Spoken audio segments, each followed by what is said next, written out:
नमस्कार, दिल्ली न्यूज में आपका बहुत बहुत स्वागत है। चलिए देखते हैं आज की 15 फटाफट बड़ी खबरों को। कोरोना वायरस के JN.1 वेरिएंट पर बड़ा अपडेट, 10 राज्यों में फैला संक्रमण। कोविड-19 का सब वेरिएंट JN.1 तेजी से फैल रहा है। कोरोना के JN.1 वेरिएंट पर भारतीय SARS-CoV-2 जीनोमिक्स कंसोर्टियम के अनुसार देश में अब तक 196 मामले सामने आ चुके हैं। अब तक 10 राज्यों और केंद्र शासित प्रदेशों में संक्रमण फैल चुका है। दिल्ली में सरकार धार्मिक स्थलों से मीट की दुकान खोलने की घटाएगी दूरियां। धार्मिक स्थलों से मांस की दुकान खोलने और मांस की दुकान सील होने पर उस पर लगने का शुल्क के साथ ही मांस की दुकान खोलने के लिए न्यूनतम क्षेत्रफल जैसी शर्तों में बदलाव की प्रक्रिया को आप पार्षदों ने शुरू किया है। 28 दिसंबर को प्रस्ताव आप पार्षद सुल्ताना आबाद और आमीन मलिक प्राइवेट मेंबर बिल पेश किया था, जिसे आप सरकार ने पारित कर दिया। एसएससी दिल्ली पुलिस कांस्टेबल भर्ती का परिणाम जारी।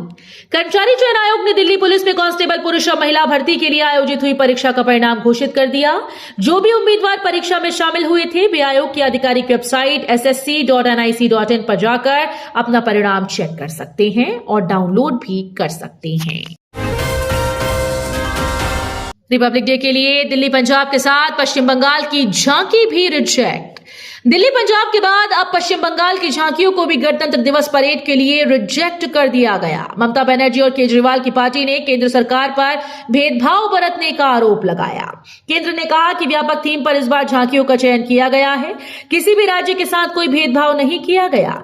सिलेक्शन कमेटी में विभिन्न कलात्मक डोमेन के लोगों को शामिल किया गया था, इसलिए इसमें भेदभाव या पूर्वाग्रह से प्रभावित होने के आरोप सही नहीं।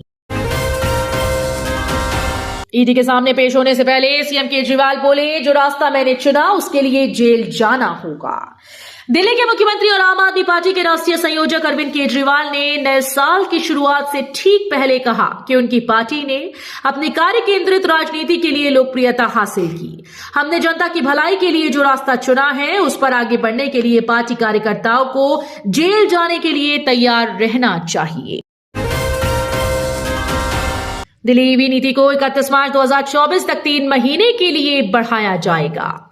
दिल्ली सरकार ने अपनी इलेक्ट्रिक वाहन नीति को 3 महीने के लिए बढ़ाने का फैसला किया, जो 31 दिसंबर को समाप्त होने वाली थी। इस कदम के साथ दिल्ली ईवी नीति को अब 31 मार्च 2024 तक बढ़ाने का इरादा है। पीटीआई ने ये जानकारी दी। हवा में सुधार के बाद दिल्ली एनसीआर में हटे GRAP 3 के प्रतिबंध।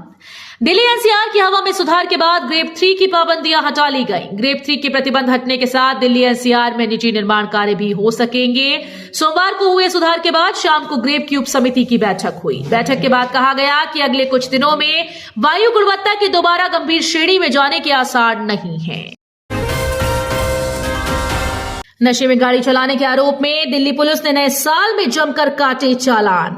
नए साल के पूर्व संध्या पर उत्सव के दौरान राष्ट्रीय राजधानी दिल्ली की सड़कों पर सुरक्षा सुनिश्चित करने के लिए देर रात को चलाए गए अभियान में दिल्ली ट्रैफिक पुलिस ने यातायात उल्लंघनों पर व्यापक कार्रवाई की। दिल्ली पुलिस की ओर से आधी रात से 12 बजे तक चलाए गए अभियान में नियमों के उल्लंघन में सैकड़ों लोग पकड़े गए। त्वरित और निर्णायक कार्रवाई में दिल्ली पुलिस ने शराब के नशे में गाड़ी चलाने के आरोप में 495 लोगों पर मामला दर्ज किया। जनमत सर्वेक्षण के जरिए प्रधानमंत्री मोदी जानेंगे जनता का मूड। आगामी लोकसभा चुनाव को लेकर राजनीतिक दलों नेताओं ने कमर कस ली है। लोगों को रिझाने के लिए तमाम राजनीतिक दल रणनीतिक घोषणा पत्रों पर काम कर रहे हैं। इस बीच पीएम मोदी ने सोशल मीडिया प्लेटफॉर्म एक्स पर केंद्र सरकार से जुड़े कार्यों को लेकर लोगों से प्रतिक्रियाएं मांगी हैं। भारत और पाकिस्तान ने एक दूसरे को बताए अपने परमाणु ठिकाने। भारत और पाकिस्तान ने सोमवार को एक द्विपक्षीय समझौते के तहत अपने परमाणु प्रतिष्ठानों की सूची का आदान प्रदान किया। दोनों देशों के बीच हुआ यह समझौता एक दूसरे के परमाणु हथियारों पर हमला करने से रोकता है। विदेश मंत्रालय ने कहा कि सूची का आदान प्रदान परमाणु प्रतिष्ठानों और सुविधाओं के खिलाफ हमला रोकने के एक समझौते के तहत हुआ। सरकार ने पैकेट बंद उत्पादों पर बनाने की तारीख और प्रति इकाई बिक्री मूल्य अनिवार्य किया। उपभोक्ता मामलों के सचिव रोहित कुमार सिंह ने कहा कि सभी डिब्बा बंद जींसों पर विनिर्माण की तारीखों और प्रति इकाई बिक्री मूल्य सोमवार यानी 1 जनवरी से लिखना अनिवार्य हो गया। इससे पहले कंपनीज को डिब्बाबंद उत्पादों पर विनिर्माण की तारीख या आयात की तारीख अथवा पैकेजिंग की तारीख प्रकाशित करने का विकल्प दिया गया था। दिल्ली के बड़े हिस्से में पानी की सप्लाई बाधित। यमुना में अमोनिया की मात्रा बढ़ने से दिल्ली के कई हिस्से में जलापूर्ति बाधित है। पिछले लगभग एक पखवाड़े से यह समस्या है। बीच बीच में स्थिति ठीक हो रही है, लेकिन शनिवार से परेशानी ज्यादा बढ़ गई। अधिकारियों का कहना है कि दिल्ली ड्रेन के माध्यम से अमोनिया यमुना नदी में और उसके बाद वजीराबाद जलाशय में पहुंच रहा है। जबलपुर से दिल्ली जाना मुश्किल, 17 घंटे लेट चल रही ट्रेन। दिसंबर माह के अंत से लेकर फरवरी माह के पहले हफ्ते तक जबलपुर से दिल्ली जाना मुश्किल हो गया। इन दिनों दिल्ली जाने वाले यात्रियों के इतने बुरे हाल हैं कि जिन ट्रेन को यात्रियों की सुविधा के लिए बहाल किया गया वो 12 से 17 घंटे तक लेट चल रही हैं, जिससे यात्रियों को काफी परेशानी हो रही है। साल के पहले ही दिन पीएम मोदी का एक्शन मोड की रैपिड राउंड मीटिंग। साल के पहले दिन PM Narendra Modi rapid fire round की मीटिंग में हिस्सा लिया है। पीएम मोदी प्रधान सचिव डॉक्टर पीके मिश्रा और राष्ट्रीय सुरक्षा सलाहकार अजीत डोभाल के नेतृत्व में पीएमओ के अन्य अधिकारियों के साथ समीक्षा बैठक में हिस्सा लिया। बीते साल पीएम मोदी राजस्थान, मध्य प्रदेश, छत्तीसगढ़, तेलंगाना और मिजोरम में विधानसभा चुनाव के लिए चुनाव प्रचार और फिर अयोध्या में विभिन्न परियोजनाओं के शुभारंभ में व्यस्त थे।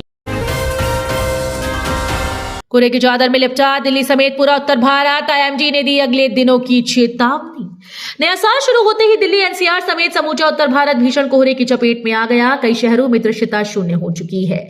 इसका असर यातायात पर पड़ रहा है। कई ट्रेन रद्द की जा रही हैं। सैकड़ों ट्रेन कई घंटों की देरी से चल रही हैं। तो ये थी आज की बड़ी खबरें। डेली खबरों से अपडेट रहने के लिए चैनल को सब्सक्राइब करना बिल्कुल न भूलें। धन्यवाद।